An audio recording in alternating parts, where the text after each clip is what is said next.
जी, अस्सलाम वालेकुम। अगर आपको मरी के करीब बहुत ही खूबसूरत जगह के ऊपर आपके पास चाय कुज़ीन के बिल्कुल साथ एडजेसेंट हमारे पास 1 कनाल और 4 मरले का रजिस्ट्री इंतकाल हाउस फॉर सेल के लिए आ रहा है।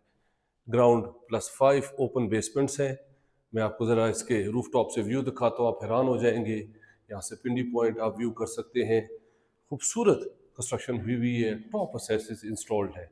ये इसका जो है वो मैं अब आपको रूफटॉप पे दिखाता हूँ। ये देखिए ऊपर सारा चिप्स हुआ हुआ है, वाटर फिल्टर प्लांट है आपके पास, पानी के टैंक्स हैं, प्रेशर पंप्स हैं आपके पास और ये बिल्कुल इसके सामने मरी एक्सप्रेस जो है वो जा रही है। बहुत ही एक्सक्लूसिव जो है वो प्रॉपर्टी है।